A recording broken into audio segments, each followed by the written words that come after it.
कब्रिस्तान horror story in Hindi. मनोहर का घर पुराने कब्रिस्तान के पीछे था और उसके घर की छत से वह कब्रिस्तान अच्छे से दिखता था। वह रोज उस कब्रिस्तान को पार करके ही अपने काम पर जाता था। मनोहर के 2 बच्चे थे और दोनों बच्चे बड़े ही शैतान थे। बड़े बेटे का नाम रॉकी और छोटे बेटे का नाम विकी था। एक बार गर्मी की छुट्टियों में रॉकी और विकी की बहन सोनिया भी आई हुई थी। तीनों मिलकर रात के लगभग 12 बजे एक रूम में ट्रूथ और डेयर खेल रहे थे। रॉकी सोनिया से पूछता है कि तुम ट्रूथ लोगी या डेयर। सोनिया डेयर लेती है और पूछी है कि तुम लोग कुछ खतरनाक करने के लिए तो नहीं कहोगे ना। रॉकी बोला, ये हुई ना बात तो जाओ अब छत पर से घूम करके आओ और छत पर रखे गमले में से फूल तोड़कर लाना होगा, तभी हमें पता चलेगा कि तुम छत पर से आई हो। सोनिया छत पर से तो कब्रिस्तान दिखता है। नहीं, मैं नहीं जाऊंगी। रॉकी और विकी दोनों सोनिया को छत पर जाने के लिए जबरदस्ती बोलते हैं। सोनिया छत पर जाती है और जैसे ही गमले में लगे फूल की तरफ बढ़ती है तभी उसकी नजर कब्रिस्तान की ओर पड़ती है। कब्रिस्तान में एक बड़ा सा सूखा पेड़ होता है। वह देखती है कि उस पेड़ पर एक सर कटी हुई उल्टी लाश लटक रही होती है। सोनिया उसे देखती है और जोर से चिल्लाती हुई बेहोश हो जाती है। फिर जब सोनिया बहुत देर तक छत पर से नहीं लौटती है तो रॉकी और विकी दोनों डर जाते हैं और वह छत पर जा करके देखते हैं तो पाते हैं कि सोनिया बेहोश पड़ी है। वो तुरंत मनोहर को बुलाते हैं और सारी बात बताते हैं। मनोहर बोला, तुम तीनों को ऐसा खेल खेलने की जरूरत क्या थी? और रॉकी, तुम तो जानते हो उस कब्रिस्तान के बारे में कैसी कैसी खबरें आती है, फिर भी तुम सोनिया को रात में छत पर जाने के लिए क्यों भेजा? रॉकी बोला, सॉरी डैड, मुझसे गलती हो गई, हम आगे से ऐसा नहीं करेंगे। मनोहर बोला, और फिर कभी दोबारा ऐसा काम किया तो तुम दोनों को उसी कब्रिस्तान में छोड़ आऊंगा। अच्छा सोनिया बेटी, ये बताओ तुमने वहाँ ऐसा क्या देख लिया था कि तुम वही बेहोश हो गई? सोनिया सहमी हुई हालत में मनोहर को सारी बात बताती है कि उसने क्या देखा। मनोहर ने उस कब्रिस्तान के बारे में ऐसी खबरें पहले भी सुनी हुई थी, इसलिए वह सोनिया को डांटता नहीं है और बच्चों को संभल कर रहने की सलाह देता है।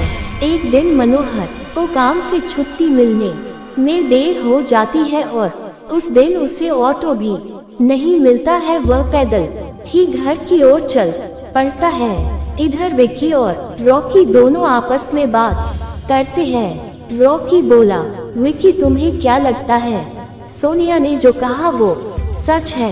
मुझे तो लगता है कि वो सिर्फ बातें बना रही है, वो उसका भ्रम होगा। विकी बोला, अरे नहीं भाई, तुमने उसकी हालत देखी नहीं, एक दिन भी और यहाँ रुकने को तैयार नहीं हुई। मुझे लगता है कि उसने सच में कुछ देखा होगा। रॉकी बोला, चलो हम कब्रिस्तान में जाकर खुद ही देख लेते हैं। विकी बोला, अरे भाई, तुम पागल तो नहीं हो गए हो? मुझे अपनी जान बहुत प्यारी है, मैं कहीं नहीं जाऊंगा और तुम भी मत जाओ। विकी के मना करने के बावजूद रॉकी नहीं मानता है और वह अकेले ही कब्रिस्तान की ओर चल देता है। कब्रिस्तान का दरवाजा खुलता है और अंदर चला जाता है। वह उस पेड़ की ओर भी देखता है जिस पर सोनिया को सर कटी हुई उल्टी लाश दिखी थी। रॉकी खड़े होकर उस पेड़ की ओर देखता है, तभी एक अदृश्य हाथ उसके पैरों को पकड़ लेता है। रॉकी डर जाता है और जोरों से चिल्लाने लगता है, बचाओ बचाओ, छोड़ दो मुझे, मुझसे गलती हो गई, मैं फिर कभी यहाँ दोबारा नहीं आऊँगा।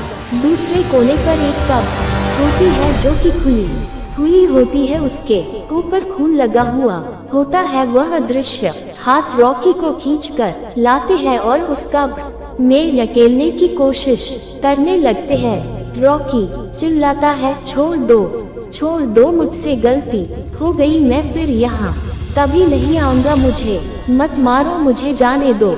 मनोहर काम से पैदल घर पहुँचने वाला ही होता है। जैसे ही वह कब्रिस्तान से गुजरता है, उसे रॉकी की आवाज सुनाई देती है। मनोहर, ये क्या? ये तो रॉकी की आवाज लगती है, ये तो कब्रिस्तान से आ रही है, मुझे जा करके देखना चाहिए। मनोहर कब्रिस्तान में चारों ओर देखता है, लेकिन रॉकी कहीं नहीं दिखाई देता है। वह घर लौट कर आ जाता है और विक्की से पूछता है कि रॉकी कहाँ है। विक्की बोला, पापा मेरे बार मना करने के बावजूद भी रॉकी कब्रिस्तान में चला गया। वो जानना चाहता था कि सोनिया जो कह रही कि वो सच है या नहीं।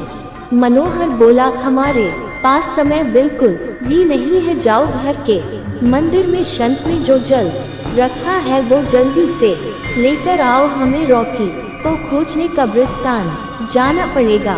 विक्की वो जल लेकर आता है। मनोहर और विक्की कब्रिस्तान में जाते हैं।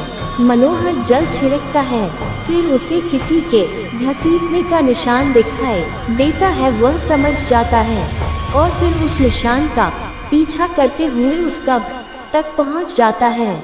मनोहर कब्र के आसपास वो जल छिड़कता है। कब्र से अजीब सी आवाजें आती है। विक्की बहुत डर जाता है। मनोहर बोला, मुझे लगता है कि श्रापित प्रेत आत्माओं ने रॉकी को इस कब्र के अंदर कैद कर लिया है, हमें जल्द ही इसे निकलना होगा। तुम ये पवित्र जल आस पास छिड़कते रहो, इससे हमें वो प्रेत आत्माएं कोई नुकसान नहीं पहुंचा पाएंगी। मैं कब्र को खोलने की कोशिश करता हूँ। मनोहर उस कब्र को खोलने की बहुत कोशिश करता है। अंत में वह कब्र खुल जाती है। उसके अंदर रॉकी लत बेहोश पड़ा होता है। मनोहर रॉकी को लेकर हॉस्पिटल जाता है। उसकी हालत बहुत गंभीर होती है। उस दिन के बाद मनोहर उस घर को छोड़कर शहर से दूर एक दूसरे घर में अपने पूरे परिवार के साथ रहने चला जाता है।